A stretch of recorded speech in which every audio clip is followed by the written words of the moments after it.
Bonjour, aujourd'hui dans Le Mercredi, on lit pour vous, Le Grand Cercle vous présente Le Livre du Rien de Rémi Courgeon aux éditions Seuil Jeunesse.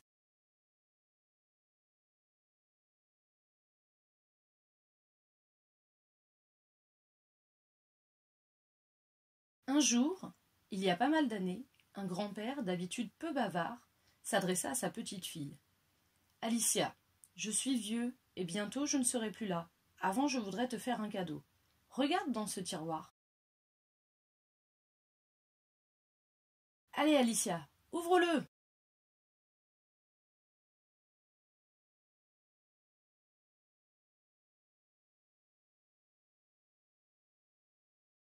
Mais il n'y a rien sur les pages.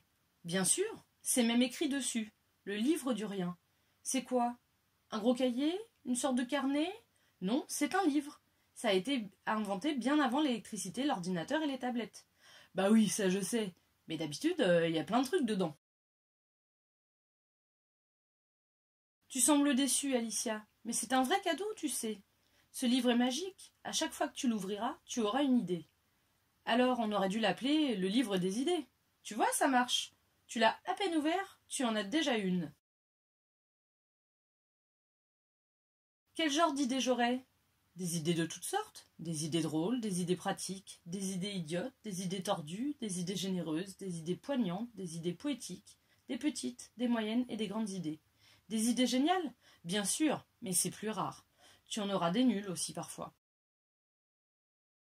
C'est quoi une idée géniale? C'est une idée simple et neuve qui s'impose avec la force de l'évidence, une idée dont on pense qu'elle aurait toujours dû exister et que le monde ne pourrait plus vivre sans elle. Comme la mousse au chocolat? Oui, c'est tout à fait ça. Ou la girafe? En effet. Ou la tour Eiffel? Bien sûr, Alicia. Mais n'oublie pas la fermeture éclair.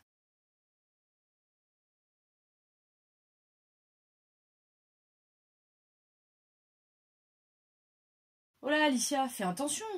Tu dois en prendre grand soin. Le livre du rien perd son pouvoir magique si une seule trace en altère la blancheur. Un mot écrit dessus, un dessin, une simple tache ou même un flocon de neige tombant sur une page transformerait ce livre en un vulgaire carnet. Le vieil homme mourut la semaine suivante. Le jour de son enterrement, quelqu'un lut un discours horriblement long dans un bouquin terriblement vieux, ajoutant de l'ennui au chagrin d'Alicia. Directement, elle ouvrit le livre du rien, et soudain dans sa tête jaillit une idée qui la fit sourire intérieurement. Son grand-père n'était plus dans le cercueil, qui était devenu le cercueil du rien. Il venait de s'échapper dans le monde des idées. Vous vous en doutez, le livre du rien d'Alicia devint vite le centre de sa vie. Même s'il ne lui offrait pas de grandes idées à chaque fois, elle avait toujours des surprises. Lorsqu'elle l'ouvrait, Alicia ne savait jamais ce qui allait en jaillir, ni quand ça arriverait. Ça pouvait être en 10 secondes, au bout de quelques minutes, ou bien une heure après. Mais l'idée venait toujours.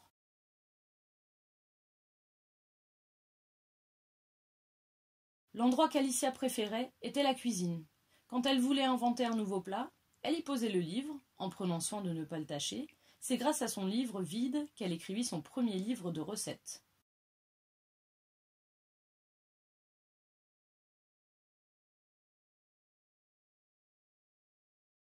Devenir chef! Quelle belle idée! Alicia n'emportait pas son livre à l'école. C'était son secret. Et puis là-bas, il y en avait tellement d'autres qui regorgeaient de savoir. La vie réserve aussi de mauvaises surprises. Plus d'une fois, Alicia crut que le livre allait perdre son pouvoir. Elle comprit vite qu'il fallait le protéger. Mais elle n'allait pas l'enfermer quand même. Les années passèrent sans qu'Alicia s'en rende compte. Elle ne s'ennuyait jamais. Elle ouvrait son livre pour un oui, pour un non, sachant que du neuf en jaillirait. Sa passion pour la cuisine grandit au fil des pages blanches. Son livre du rien était devenu les livres du tout. Quand Alicia avait la tête vide, elle posait le livre ouvert et se reculait le plus possible, pour que son champ de vision s'élargisse. C'est souvent comme ça que naissaient les idées les plus belles. Un jour de soleil, Alicia posa le livre du rien au pied d'un cerisier. Elle se recula encore, pour y laisser entrer le moindre frémissement du printemps, mais l'idée tardait à venir. Elle recula encore et finit par heurter un jeune homme qui passait à vélo. Alors jaillit l'idée merveilleuse d'en tomber amoureuse. Il s'appelait Théo. Elle l'avait déjà rencontré sans jamais oser lui parler. L'idée fit son chemin, et Théo la partagea aussitôt. Le trésor d'Alicia devint aussi celui de Théo. Comme elle, c'était un joyeux gourmet. Quand Théo était à court d'idées, Alicia lui en offrait une. Et quand Alicia patinait dans la routine, Théo trouvait la solution. Alicia et Théo ouvrirent un minuscule restaurant gastronomique. On n'y dégustait que des recettes inédites qu'ils étaient les seuls à connaître. Il y avait peu de tables, mais beaucoup de travail, et si les nappes étaient d'un blanc immaculé, ce n'était pas un hasard. Quant au livre du rien, il n'en franchit jamais la porte, c'était trop risqué. Un soir, où Alicia et Théo rentraient chez eux, ils entendirent des sirènes. Leur appartement brûlait. Les pompiers éteignirent le feu et sauvèrent presque tout, mais le livre du rien était réduit à un petit volume de cendres chaudes. Alicia, qui avait pris l'habitude d'avoir des idées, en eut aussitôt une. Elle alla chez un imprimeur refaire le livre à l'identique. Le bonhomme la regarda bizarrement. « Vous êtes sûr que vous ne voulez que des pages blanches? Pas un mot? Pas une image? Non, non, rien. Ok, revenez dans une semaine. » Pour Alicia, l'attente ne fut pas trop longue. Sa passion l'occupait à plein temps. 7 jours plus tard, Alicia alla chercher son livre. Il ressemblait en tout point au précédent, même couverture, même format, même papier. L'imprimeur était pourtant désolé. « J'ai essayé, mais je n'ai pas réussi à faire ce que vous m'avez demandé. Tenez, je vous le donne. Je ne peux pas vous faire payer. C'est bien la chose la plus étrange qui me soit arrivée. » Alicia ouvrit le nouvel exemplaire du livre du rien. Il ne ressemblait pas à celui de son grand-père. Ses pages étaient couvertes de textes, d'illustrations. Ce livre-là est celui que vous tenez entre vos mains.